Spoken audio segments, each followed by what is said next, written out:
Buenos días, hermanos. Qué bendición podernos contactar en medio del aislamiento en el cual estamos. Habíamos dicho que vamos a compartir algunos mensajes con relación al fin de esta edad y el principio de la próxima. Oigan, no estoy diciendo el fin del mundo, mucha gente dice el fin del mundo, pero nosotros tenemos que ser entendidos y saber que es el fin de una edad y el principio de la otra. Este tema cae bajo la categoría de escatología, como ya habíamos hablado, solo haciendo una memoria. Escatología es una palabra que viene de dos palabras griegas que significan escatos, fin o último, y logos, que es tratado. O sea, viéndolo bíblicamente, es el tratado de los eventos del fin de esta época y obviamente también el fin de la siguiente época. O sea, cada vez que hablamos de algo que tiene que ver con el fin de algo, es escatología. Muy bien, para empezar a tratar el tema de escatología, hablamos hace 2 semanas, el 24 de mayo, sobre el tema de la primera resurrección, que creo que es un tema importante porque nos debe de motivar a correr en pos del Señor con todo nuestro corazón. ¿Se recuerdan ustedes, y este es un pasaje vital, lo que Pablo dice?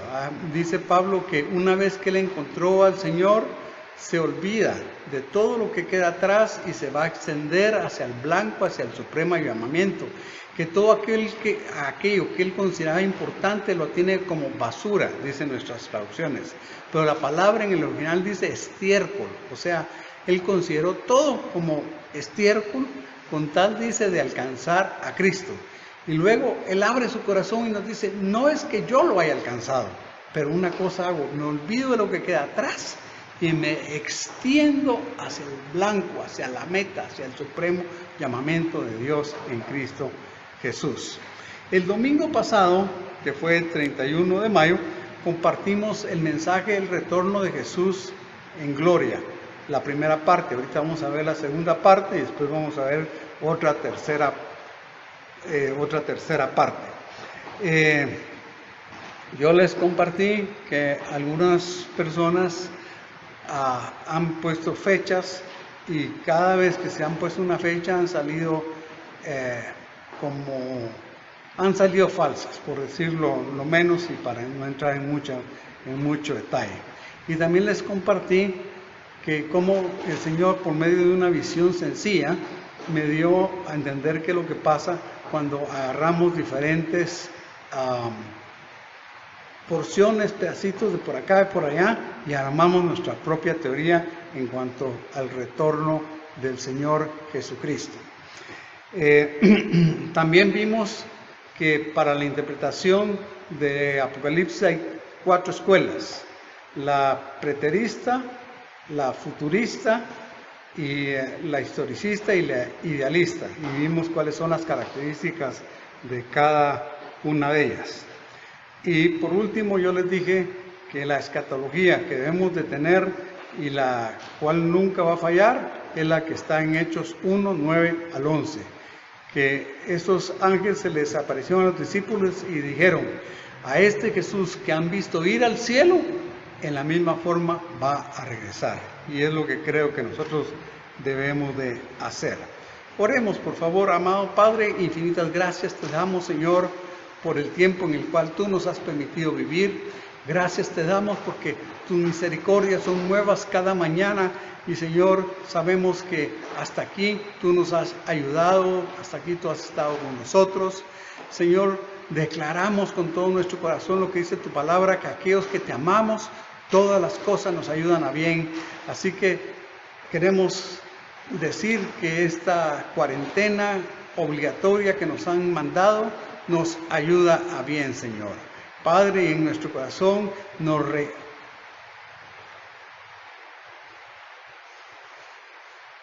rehuimos tener temor, Señor, porque tú nos has dado espíritu de temor, sino de poder y de dominio propio. Padre, guarda a nuestras familias, Señor, guárdanos en el nombre precioso de Jesús. Y yo te pido que tú hables a nuestros corazones a través de tu palabra en esta mañana. ¿Se recuerdan ustedes que vimos en Hebreos 1, capítulo 1 y verso 1, que nos dice que a los días de Jesús en adelante, en este tiempo, la Escritura le llama los postreros días? Normalmente muchos toman como que eso de los postreros días es como los últimos días. No, estos serían los últimos de los últimos. Pero Hebreos 1:2 nos habla de que de los días de Jesús en adelante son los últimos días. Dice así: Dios, que muchas veces y de distintas maneras habló en otros tiempos a nuestros padres por medio de los profetas, en estos días finales nos ha hablado por medio del Hijo, a quien constituyó heredero de todo y mediante el cual hizo el universo. Está hablando de Cristo Jesús. También el apóstol Pablo da esa misma enseñanza. Dice que estos tiempos empezaron en esos días. Cuando leemos en ¿cómo se llama? En 1 Corintios 10:11, y quisiera que lo vieran, lo vamos a leer de la Reina Valera. Yo sé que muchos están acostumbrados a oírlo en esa versión y a veces cuesta como captar de qué es lo que está hablando Pablo, si no es en la Reina Valera del 60. Pero dice así: y estas cosas les acontecieron como ejemplo. Está hablando de Israel, el viaje de Israel, la historia de Israel, y están escritas para amonestarnos a nosotros, a quienes han alcanzado los fines de los siglos. O sea, Pablo está hablando, cuando dice a nosotros, está hablando de él y está hablando de las iglesias en esa época. Y por supuesto el Espíritu Santo está hablando a la iglesia a través de las edades. Pero veamos este pasaje en otras versiones. Por ejemplo, en la traducción en lenguaje actual dice: todo esto le sucedió a nuestro pueblo para darnos una lección, y quedó escrito en la Biblia para que nos sirva de enseñanza a los que vivimos en estos últimos tiempos. Cuando Pablo escribió esta epístola era el año 50 y algo, 60, por ahí. Entonces, él está hablando que esto fue escrito para nosotros, dice, y por supuesto, como digo, para todos. La Nueva Traducción Viviente dice: estas cosas les sucedieron a ellos como ejemplo para nosotros, y se pusieron por escrito para que nos sirvan de advertencia a los que vivimos en el fin de los tiempos. A los que vivimos, ¿cuándo? Dice, en el fin de los tiempos, y era el principio de esta edad. El punto es que a veces leemos todo y estamos pensando que está hablando para ahorita, pero el fin de los tiempos habla la edad en la cual Jesús vino. Una versión más: Dios habla hoy. Todo esto sucedió a nuestros antepasados como un ejemplo para nosotros, y fue puesto en las Escrituras como una advertencia para los que vivimos en estos últimos tiempos. Bien. Vamos en esta mañana a ver la historia de Israel. O sea, vamos a repasar la historia durante los últimos días, ya con ese entendimiento de lo que dice Hebreos 11, 1 y 2, o sea, de Jesús a la fecha. Jesús, el Hijo de Dios, un judío, es la figura central de la historia. La historia se divide AC y DC. Antes de Cristo y después de Cristo. O sea, Jesús es la figura central de la historia. Eso es así, aun que no fuéramos cristianos. O sea, no es solo para los que somos cristianos y que hemos nacido nuevo, sino en la historia gira alrededor de Jesús. Leamos Juan en el capítulo 1, los versos 9 al 12, y lo quiero leer de la nueva traducción, traducción viviente.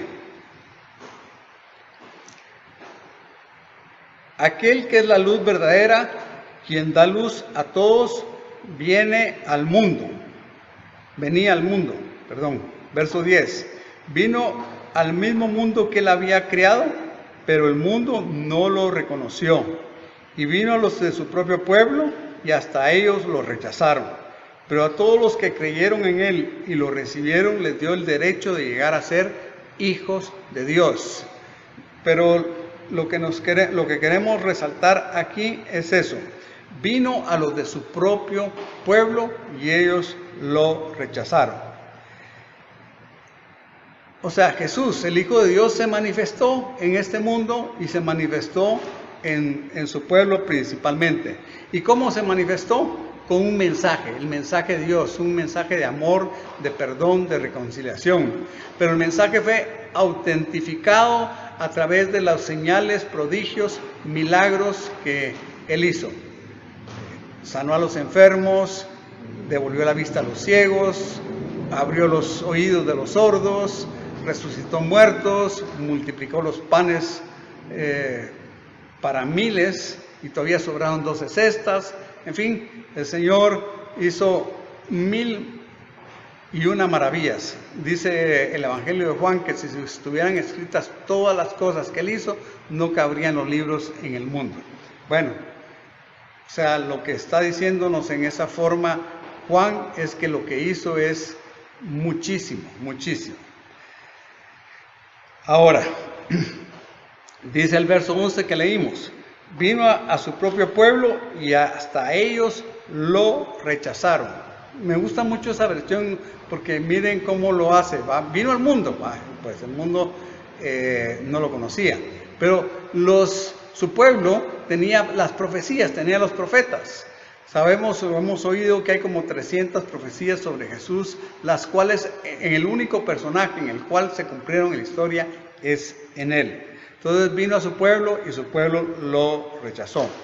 Ahora, el problema es que no solo lo rechazaron, sino encima de todo invocaron una maldición sobre ellos. Cuando Jesús estaba ante Pilatos y él dijo, yo no miro por qué ajusticiarlo, él es inocente. Y ellos pidieron, crucifícalo, y ellos dijeron algo que les costó muy caro. Ellos invocaron una maldición sobre sus vidas. Dice, si tienen ahí su Biblia, vale la pena que lo leamos, porque es un punto para entender por qué les llegó lo que les llegó. Mateo 27 y verso 25. Mateo 27, 25. Y todo el pueblo respondió, que recaiga su muerte sobre nosotros y sobre nuestros hijos. Se pueden imaginar ustedes.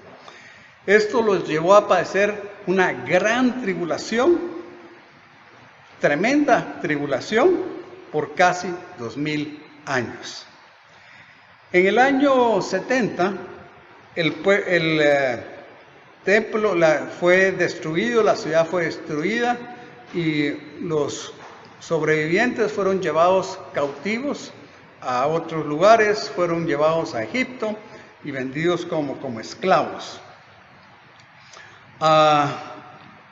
Luego, en el año 135, un hombre llamado Bar Kokhba creó una rebelión en contra de Roma. Ellos pensaron que Dios los iba a defender y que Dios iba a derrotar a los romanos. Pero la realidad es que la presencia de Dios se había ya alejado. Ya Dios no iba a pelear por Israel, porque se recuerdan lo que ellos habían dicho. Bueno, la cosa es que fueron destruidos, fueron sacados, y finalmente Roma estaba tan molesta, el gobierno de Roma estaba tan molesto con ellas, que prohibió que ningún judío habitara en la Tierra Santa, o Israel, ¿verdad? ¿Qué es lo que sucedió? Que Roma quiso arrancar toda memoria de Israel y a Israel le llamó Palestina, y a Jerusalén le llamó Alea Capitolina. O sea, le cambió el nombre, ¿verdad? Entonces los judíos se dispersaron por todo el imperio romano y después por todo el mundo y así han estado hasta el día de hoy. Como estamos viendo profecía y su cumplimiento, les voy a pedir que por favor lean en su casa Deuteronomio 28 del versículo 49 del versículo 49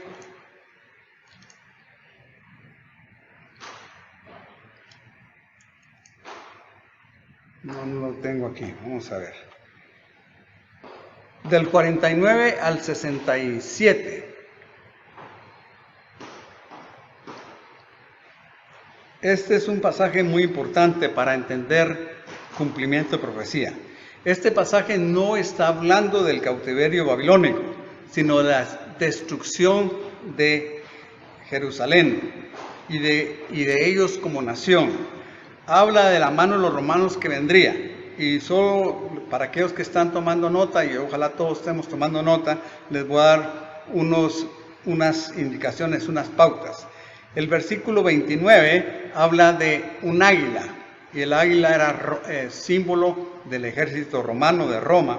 El versículo 52 habla de que la ciudad va a estar sitiada. El versículo 53 dice que mujeres se comerían a sus propios hijos. Es un pasaje realmente espantoso, pero el historiador Flavio Josefo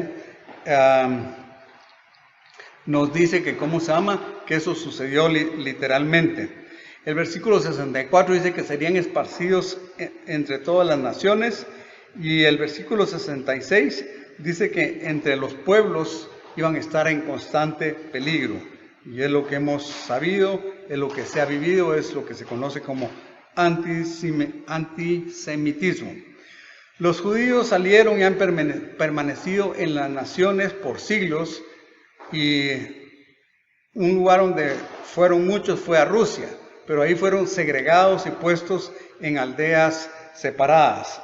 Miren, hay una película muy interesante, muy linda, que muestra bastante fiel cómo era la situación. Ellos vivieron, como dije yo, en aldeas aislados, y aún así fueron perseguidos. O sea, los recibieron como huéspedes, pero al cambio del tiempo los perseguían y siempre los trataron muy mal. Les invito a que veamos esa película hoy en la tarde, tal vez con los hijos. Aquí les voy a poner para que tomen nota. La película se llama El violinista en el tejado. Es una película de 1971, realmente es una joya de la cinematografía. Lo pueden buscar en Google, se llama película completa El violinista en el tejado, en español castellano. Es una película que dura casi 3 horas, es larga, pero muy bonita, muy interesante, más para nosotros como cristianos. Así que si usted toma el nombre, seguro la va a encontrar en esta tarde. Bien, en esta película se muestra cómo los judíos fueron expulsados de Rusia y ellos fueron al resto de Europa, y también se fueron a los Estados Unidos. Ahora, siguiendo la historia, se recuerda que estamos hablando de la historia de Israel. A finales del siglo XIX, o sea, han pasado, miren, ya prácticamente 19 siglos que ellos han estado en el exilio. Teodoro Herzl, un judío húngaro, se dio cuenta de que el antisemitismo era algo que nunca iba a parar. Entonces él dijo, bueno, lo que los judíos necesitamos es una tierra, un lugar para nosotros, un hogar. Entonces él empezó a promover esta idea, y así fue como nació el sionismo. Eso fue a finales del siglo XIX. En 1917, el ministro de Relaciones Exteriores de Inglaterra, Arthur Balfour, hizo una declaración, por supuesto con la autorización de la corona de Inglaterra, en la cual se decía que era conveniente que los judíos tuvieran un hogar nacional, un lugar donde ellos pudieran formar una nación y que no anduvieran dispersos entre las naciones. Se conoce como la Declaración Balfour y eso fue en 1917. Estando establecidos, porque de la declaración a que la cosa se pasara a ser una realidad pasaron varias décadas. Estando establecidos en Europa, uno de los lugares favoritos era Alemania, porque Alemania era un país, y bueno, todavía lo sigue hasta la fecha, ¿va? A pesar de que fue destruida durante la Segunda Guerra Mundial, pero los alemanes son muy tenaces, muy capaces, y en ese tiempo Alemania era la cuna de la cultura. Ahí había teatro, ahí habían sinfónicas, habían medicina de primer nivel. Alemania era un lugar muy especial, muy desarrollado y el mejor lugar para vivir. Y ahí se habían asentado muchos judíos y relativamente pues a todos les iba bien. Hasta que en 1939 Adolfo Hitler llegó al poder y obviamente atrás de Adolfo Hitler había un espíritu de anticristo y él empezó una persecución en contra de los judíos. Esto es historia conocida. 6 millones de judíos murieron en campos de concentración, fusilados, cámaras de gas y de hambre. Por supuesto, gracias a Dios, bueno, Dios usó eso realmente y es lo que tenemos que ver, la mano de Dios, cómo Dios permite situaciones para que los judíos anhelaran, o por lo menos una buena parte, salir e irse a su tierra, a su hogar, fundar un hogar cristiano. Ahora, lo curioso es que uno diría, bueno, después de lo que pasó, nunca más va a haber antisemitismo. Pero realmente en la misma Alemania, en otros países de Europa, en los Estados Unidos, está surgiendo el antisemitismo nuevamente. Y eso lo que nos muestra es que Dios está haciendo algo para que todo su pueblo vuelva a Israel. En 1947, después de terminada la Segunda Guerra Mundial, que terminó creo que en el 44-45, y se estableció la ONU, Organización de Naciones Unidas, una de las cosas que se promovió y se hizo fue que esa declaración Balfour se llevara a cabo. En ese tiempo Inglaterra tenía el mandato sobre Palestina, mandato que estaba por vencerse. O sea, en ese momento ellos vinieron y establecieron o propusieron en la ONU para que se creara un hogar nacional para los judíos. Y lo que sucedió es que la ONU decidió partir el territorio y hacer un estado para los palestinos y otro para los judíos. Por supuesto, los árabes no estuvieron de acuerdo con que eso sucediera. Muchos judíos, después de los que sobrevivieron y los que pudieron, se fueron moviendo a Israel, aunque como les digo, hasta el día de hoy muchos se quedaron en Europa. Y es entendible. Por ejemplo, ¿quién iba a querer irse a un lugar? Hoy en día Israel nada que ver, muy moderno, muy desarrollado, con muchas cosas. Pero en el tiempo que muchas de estas gentes llegaron, había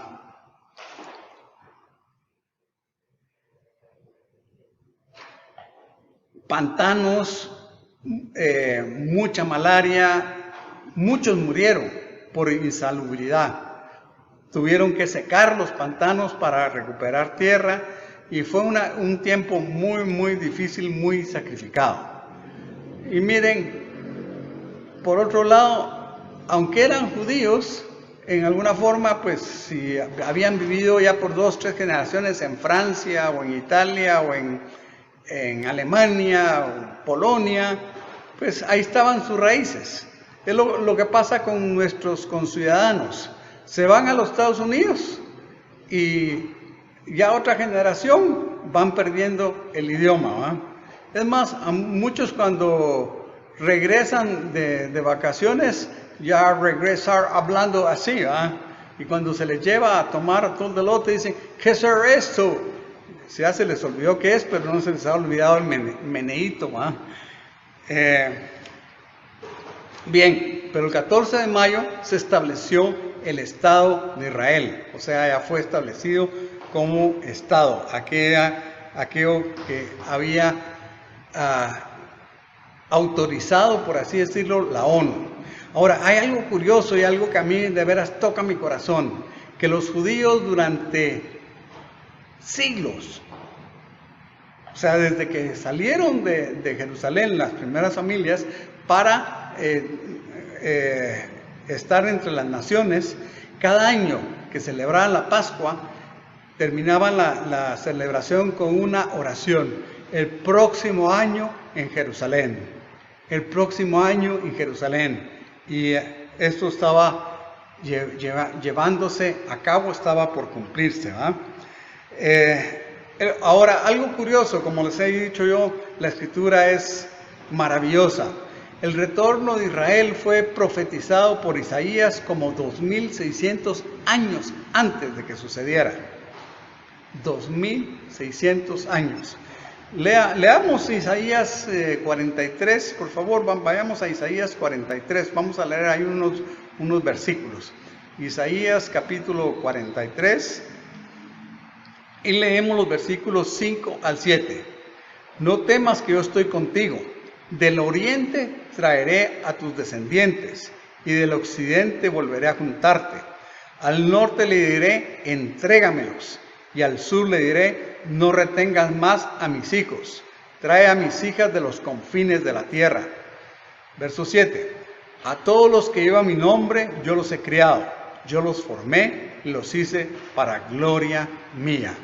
Imaginemos qué tremenda profecía, y se estaba cumpliendo ahí en 1948, o empezando a cumplirse, porque ha seguido cumpliéndose a través del tiempo.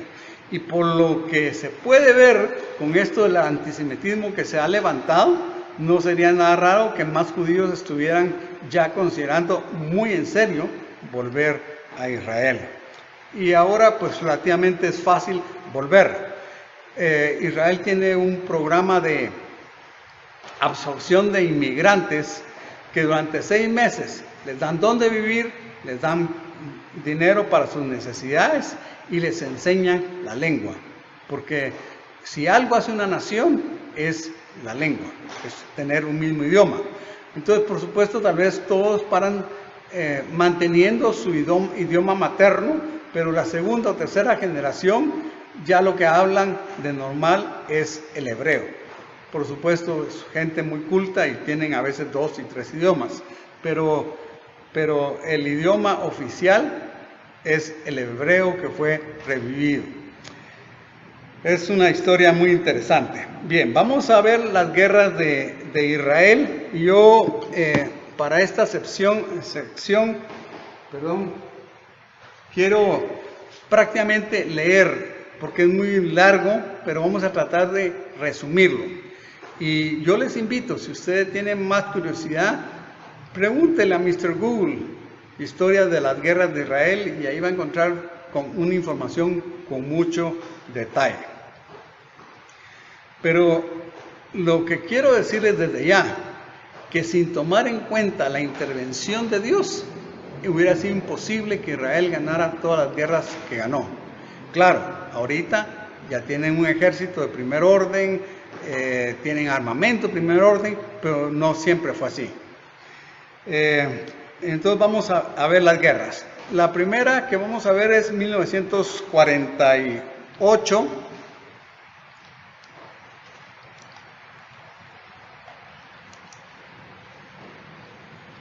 Que es la guerra de la independencia de Israel, así se le llamó.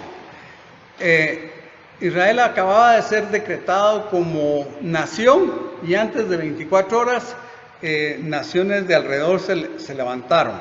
Naciones que tenían ejércitos bien formados y ejércitos regulares, como Egipto, Jordania, Siria, Líbano, Irak, y todos estos invadieron Israel, que no tenía un ejército para nada. Pues un país que hace 24, una nación que hace 24 horas empieza, no tiene un ejército. Claro, algunos tenían armas porque ya habían tenido conflictos, pero nada que ver con los armamentos de ejércitos bien formados. Por eso les digo, fue Dios el que peleó la batalla por ellos.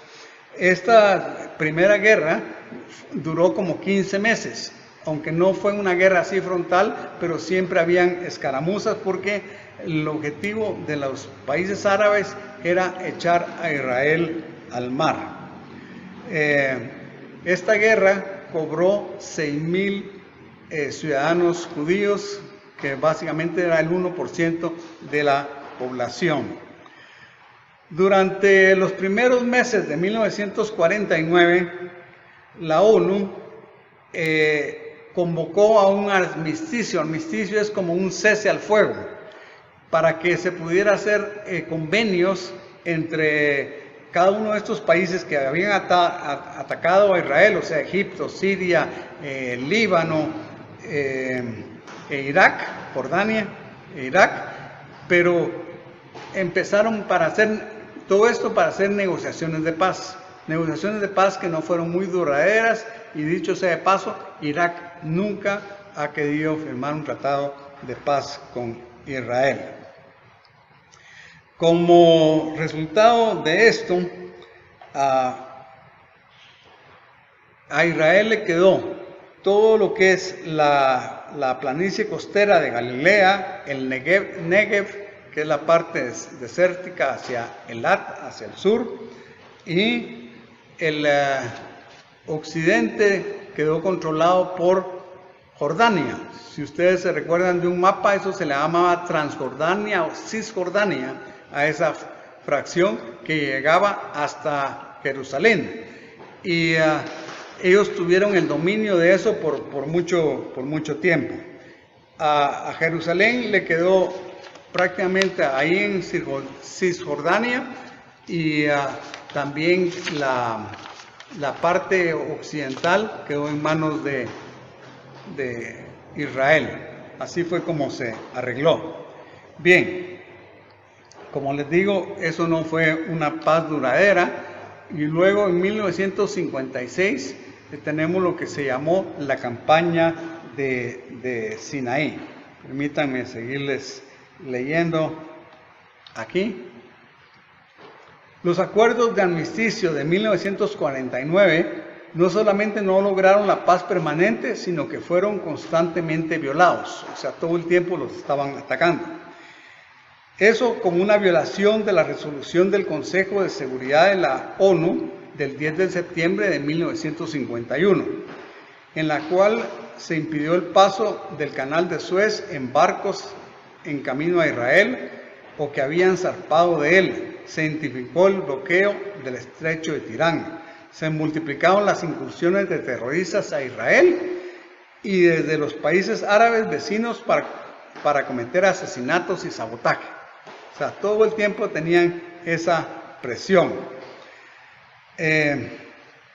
Después de la firma de militar tripartita entre Egipto, o sea, Siria y Jordania, que sucedió en octubre de 1956, o sea, la ONU había puesto un ejército en las fronteras, pero después Egipto hizo que se los llevaran.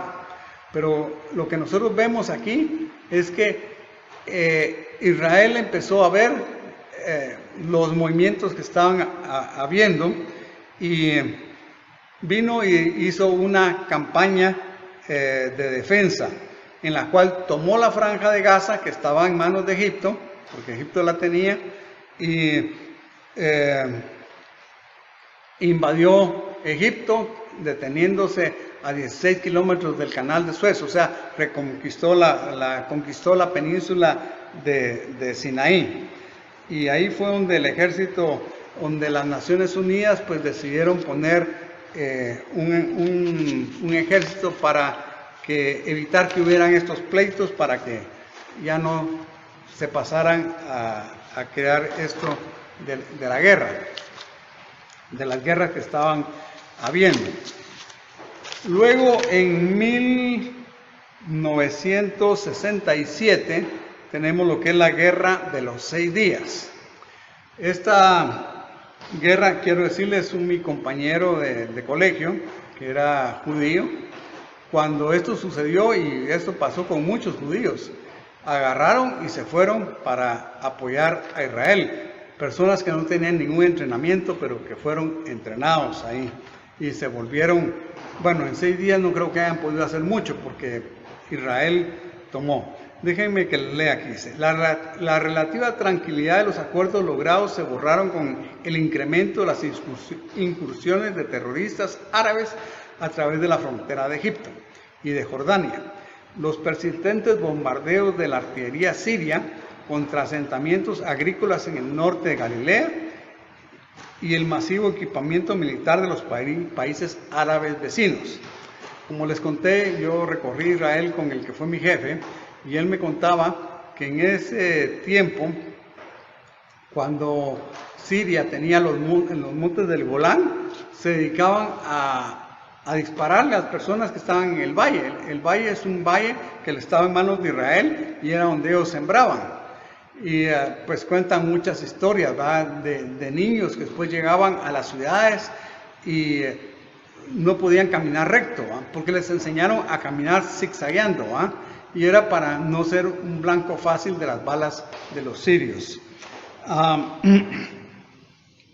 Cuando Egipto nuevamente trasladó grandes fuerzas militares al desierto de Sinaí, que eso fue en mayo de 1967, ordenó a las fuerzas de paz de la ONU, que habían sido desplegadas en 1957, o sea, hacía 10 años, retirarse de la zona y reimpuso el bloqueo del estrecho de Tirán y estableció una alianza militar con Jordania. Israel se encontró ante ejércitos árabes hostiles en todos los frentes. Dado que los países árabes vecinos se preparaban a destruirlo, Israel convocó su derecho a la defensa propia, lanzando el 5 de junio de 1967 un ataque preventivo contra Egipto en el sur, seguido de un contraataque a Jordania en el este y la expulsión de las fuerzas sirias atrincheradas en las alturas del Golán. Entonces, sacaron a los egipcios y los llevaron hasta atrás, sacaron a Jordania y tomaron el Golán. Desde ese tiempo tienen el Golán y no lo han vuelto y nunca más lo van a devolver. Después de 6 días de batallas, las líneas de cese al fuego anteriores fueron reemplazadas por otras nuevas, quedando bajo control israelí Judea, Samaria, Gaza, la península de Sinaí y las alturas de Golán. Las poblaciones del norte se libraron de la pesadilla de 19 años del constante bombardeo sirio. Se aseguró el paso de embarcaciones israelíes por el canal de Suez y los estrechos de Tirán, y Jerusalén, que había quedado dividida entre Israel y Jordania desde 1949, fue reunificada bajo la autoridad israelí. ¿Se recuerdan ustedes? Hay fotos famosas donde los soldados entran a Jerusalén, se acercan al muro de los lamentos y empiezan a orar ahí. Desde ese tiempo Israel tiene el dominio de Jerusalén y lo ha desarrollado. Bien, la siguiente batalla que tenemos registrada es la guerra de Yom Kippur en 1973. Imagínense, 48, 56, 67 y 63. Después de 3 años de relativa calma en las fronteras, Egipto y Siria lanzaron por sorpresa un ataque coordinado contra Israel el 6 de octubre de 1973.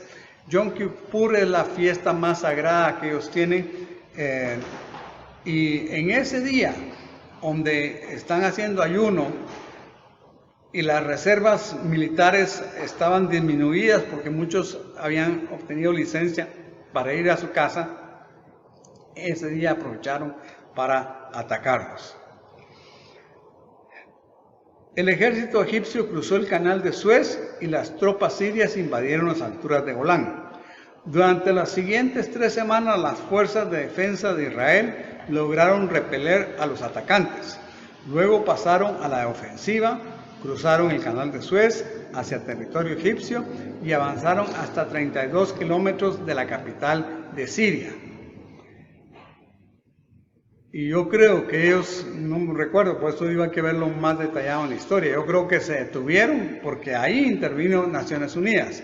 Desafortunadamente, Naciones Unidas cuando ha sido contra Israel, chitón, no dicen nada. Pero cuando es Israel el que está haciendo, a pesar de que Israel es un país muy chiquito, en contra de todas estas naciones tan grandes, entonces sí ahí los acusan de un montón de cosas, ¿verdad? 2 años difíciles de negociaciones entre Israel y Egipto y entre Israel y Siria llevaron a acuerdos de separación de fuerzas, según los cuales Israel se retiró de partes de los territorios capturados durante la guerra. O sea, Israel siempre tuvo que ir cediendo. A partir de que Israel conquistó los altos de Golán, ha habido relativamente calma en la frontera norte, aunque Arafat, que fue expulsado de Jordania, o sea, Arafat y sus milicias fueron expulsados de Jordania. Entonces, en ese momento ellos se trasladaron al sur del Líbano y desde ahí los empezaron a atacar. Pero Israel finalmente los neutralizó. Ahora, los que están ahí en el sur del Líbano es Hezbollah, que es una milicia terrorista, un brazo terrorista de Irán. Además de eso, de esos enemigos, está el grupo Hamas, que es un grupo terrorista palestino en la Franja de Gaza, y que normalmente lo que hacen es disparan, o estuvieron disparando últimamente, ya no lo han hecho porque yo creo que Israel les ha contestado muy fuerte, y escudándose atrás de escuelas de su mismo pueblo, para que Israel, como tiene un sentido humanitario, no lo hiciera. Como les conté con mi jefe, que me llevó a conocer todos lados, estuvimos en un kibutz que estaba pegado a la Franja de Gaza. Lo único que divide es un alambre, una alambrada. Y por supuesto, estas personas tienen un destacamento militar que siempre está al pendiente de cualquier situación. Y todos los de los kibutz están armados, ¿verdad? Pero ahí para ellos es lo normal y así es como viven.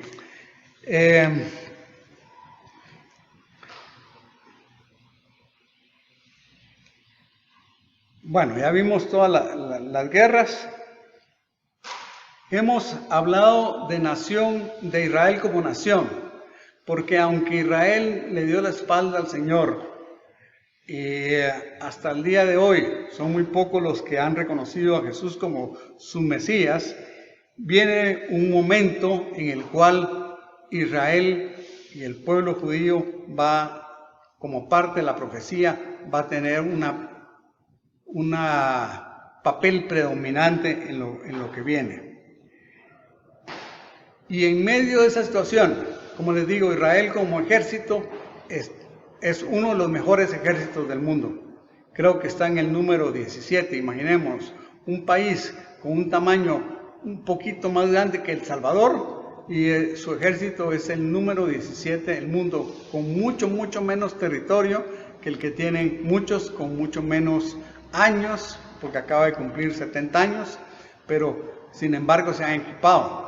Pero lo que viene sobre Israel, aunque ellos tengan un gran ejército como el que tienen y que ellos confían en ese ejército, no va a poderlos librar de lo que viene. Pero en ese momento, en ese tiempo, es cuando ellos se miren perdidos, es cuando ellos se van a volver a Dios de todo su corazón. Dice el profeta Zacarías: sobre la casa de David y sobre los habitantes de Jerusalén derramaré un espíritu de buena voluntad, de gracia, dicen otras versiones, y de oración, y volverán los ojos a mí y llorarán por el hombre a quien traspasaron, como se llora y se guarda luto por el hijo primero y único. Esto está hablando de que traspasaron a Jesús y que en su angustia ellos lo van a ver y lo van a reconocer, porque el único que los va a poder librar de esta situación va a ser Dios. Su ejército no los va a poder librar. Entonces hemos visto cómo Dios ha estado desde el principio en cada una de las guerras, librándolas. Humanamente, militarmente hablando, y se lo pueden preguntar a cualquier militar, es imposible que con el tipo de armamentos que tenían, estoy hablando al principio, no solo en 1948, sino hasta 1973, rodeados por ejércitos tan grandes y poderosos, ellos pudieran tener victoria. Y la única razón, tú y yo lo sabemos, es porque Dios estaba interviniendo. A Federico el Grande, el zar de Rusia, le preguntó a su médico personal: ¿puede darme una sola prueba de la existencia de Dios? ¿Una sola prueba de la existencia de Dios? Y el doctor le contestó: Majestad, los judíos. Los judíos, majestad. Esa es una prueba de la existencia de Dios. Es imposible, humanamente hablando, que los judíos hayan podido sobrevivir tantas situaciones a través de la historia, si no fuera porque la mano de Dios los ha preservado, porque Dios es la nación que Él escogió, una nación muy pequeña entre todas las naciones, para un propósito. Y el propósito es que, como yo lo he dicho en otras ocasiones, Israel es la nación vientre a través del cual vino el Mesías, el Señor Jesucristo. Y debemos de estar agradecidos por eso, debemos de amar a Israel por eso. No estoy diciendo que todo lo que hacen o todo lo que practican está bien. Hay mucha inmoralidad en Israel. Si uno va a Israel y uno está en algunos lugares, se queda uno impresionado de ver la inmoralidad. Pero en alguna forma Dios los va a alcanzar y los va a tocar y ellos se van a volver al Señor. La semana pasada compartimos el mensaje sobre llegar a participar de la primera resurrección. Y es para animarnos, o sea, no la pasada, sino la antepasada, ya que esta leve tribulación lo único que debe hacer es producir en nosotros un mayor y excelente peso de gloria, dice el apóstol Pablo. Entonces debemos de aprovechar todas estas situaciones que estamos viviendo para calificarnos, para participar de esa primera resurrección. Y debemos de correr en pos del Señor. Nosotros vamos a orar por la paz de Jerusalén y vamos a orar por la situación en Guatemala. Lo único que quiero pedirles es que inclinemos nuestros ojos, cerremos nuestros ojos y oigamos este coro que habla de la paz. Dejemos que el Espíritu Santo ministre paz a nuestro corazón y después de eso vamos a orar por Israel y vamos a orar por Guatemala. Dejemos que el Espíritu Santo ministre nuestros corazones.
Oh Señor, que tu paz maravillosa siempre esté con nosotros.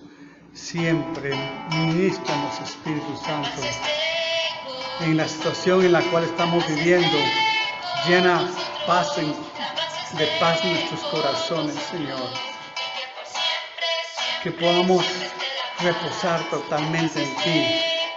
Que esa paz que sobrepasa todo entendimiento esté con nosotros, Señor.